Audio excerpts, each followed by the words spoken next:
Comment une mère élève-t-elle un martyr?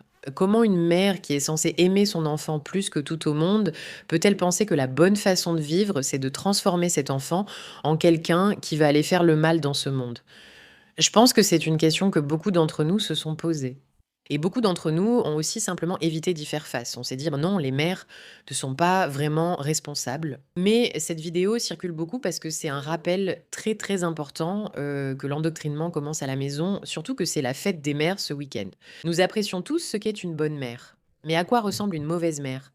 Qu'est-ce que cela implique pour notre société? Avertissement, contenu sensible. Cette vidéo n'est pas très facile à regarder. C'était horrifiant. Parce que ce sont eux que nous défendons jusqu'à... Voici Farhat. À 6 ans, elle a élevé son fils depuis qu'il était enfant pour qu'il meure prématurément. Celui qui est plus jeune que Mohamed est l'aîné d'entre nous. Nous étions tous dans le même bateau, menions une vie normale et n'avions peur de rien. Je veux te recommander de regarder d'abord cette vidéo. Regarde juste le début, d'accord? Regarde-la, lis les mots, ils sont importants. Puis nous verrons la seconde partie. La vie est chère, mais nous n'avons peur de rien. Nous n'avions peur de rien. Regardez. C'est pour ça qu'on a des kamikazes. Tu as vu comment elle a dit ça en souriant? Mais ne fait pas partie de... Regarder ça, c'est très difficile.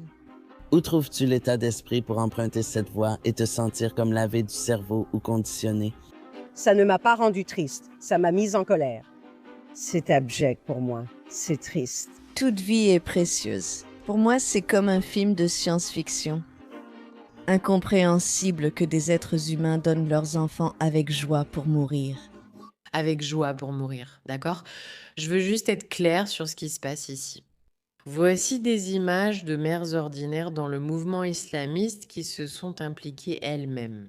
Soit elles ont des enfants djihadistes, soit elles pensent qu'elles devraient avoir des enfants djihadistes, soit ce sont simplement des islamistes ordinaires.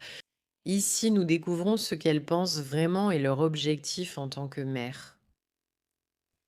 Penser qu'il existe littéralement des femmes qui se lèvent le matin en se disant je dois mettre au monde un enfant pour ensuite le sacrifier, c'est quelque chose qui nous est incompréhensible. Il est aussi important que les gens réalisent jusqu'où va cet endoctrinement. Parce que si c'est le genre de mère avec laquelle on grandit, une mère qui pense réellement que vous êtes en fait totalement dispensable et que vous n'avez de valeur que pour une cause, pensez-vous que ces personnes peuvent tard sortir de cet endoctrinement?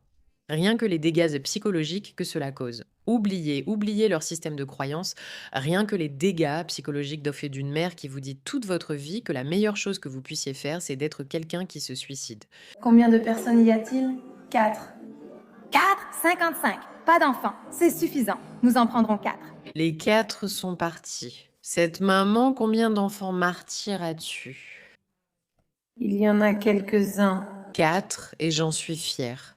Je n'ai même pas un fils. Il n'y a que lui. C'est ça, c'est ça. Pourquoi es-tu si triste? Je le jure devant Dieu. Mes enfants et tout ce qu'elle dit, ce sont toutes des mosquées pour la cause de Dieu. Quant à moi, Dieu merci. Quoi? Louange à Dieu. Louange à Dieu. Tu sais, toutes les mères ne sont pas comme ça. La mère courageuse, franchement, elle a tout sacrifié, même sa patrie, ce sont ses propres enfants. Elle a tout sacrifié pour eux, pour la cause de Dieu. Louange à Dieu. Je le jure devant Dieu.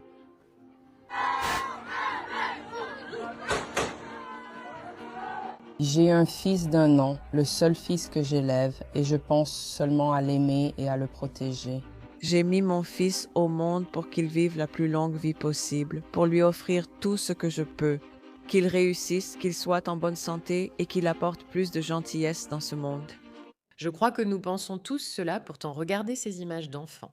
La martyre héroïque qui franchement a tout sacrifié pour sa patrie.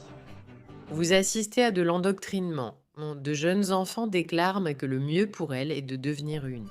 Djihadiste. À la télévision, oui, juste pour être clair. Elle a même sacrifié ses propres enfants pour Dieu. Regarde la peur. Elle s'est sacrifiée pour eux, pour la cause de Dieu. Tu vois ces images et tu te dis oh, comment est-ce possible? Et puis tu réalises que c'est comme ça que c'est possible.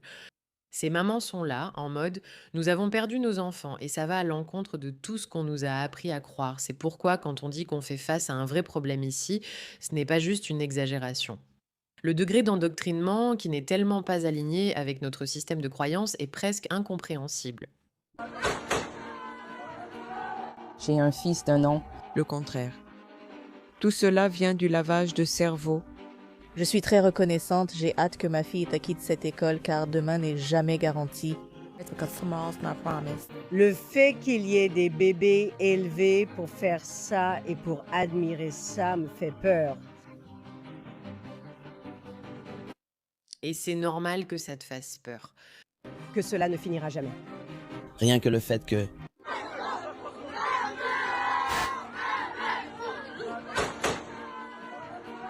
J'ai un fils d'1 an et je ne l'élève pas pour mourir. Je ne pense qu'à l'aimer et le protéger. J'ai mis mon fils au monde pour qu'il vive la plus longue vie possible, pour lui offrir tout ce que je peux.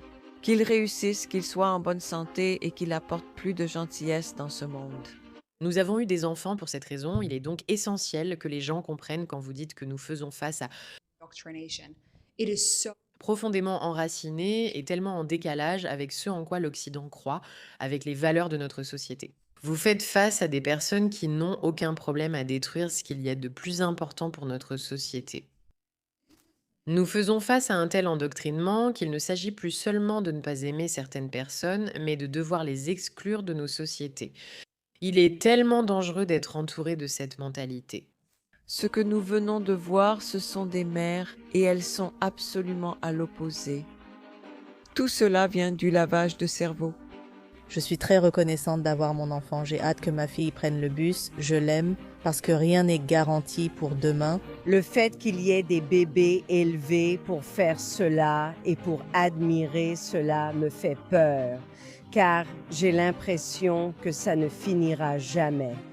rien que le fait que ce soit réel et que ça arrive, je dis juste que quand on sait mieux, on fait mieux. Mais comment cela va-t-il être possible si les mères sont conditionnées à penser et à vivre ce qu'on leur a inculqué pour ensuite le transmettre à leurs enfants? La guerre prendra fin quand les gens aimeront leurs enfants plus qu'ils ne détestent les nôtres. S'il y a bien une phrase à retenir, c'est celle-là. La chose qu'ils devraient aimer le plus, dont ils devraient le plus se soucier pour eux, n'a aucune importance dans le grand schéma de leur plan et de ce qu'ils essaient de faire. Voilà à quel point cet engagement est fort, à quel point cette dévotion est profonde. À quel point ils n'ont pas l'intention de reculer ou de s'arrêter, et c'est ce que tu dois garder à l'esprit.